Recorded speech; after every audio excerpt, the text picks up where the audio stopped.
Hello everyone. Today we'll talk about how to fix or to solve your Twitter app. To know how to fix or to solve your Twitter app, you should just go to settings. After that, in this page, we click on apps, default apps, app settings. Here in this page, you will enter to the window of Twitter and we click. Then this page, we click on force stop and we click OK.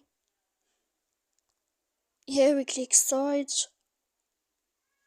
Then you click clear cache, and in the end of all these steps, then you can turn off your phone. You will wait 3 seconds and you can turn on your phone again.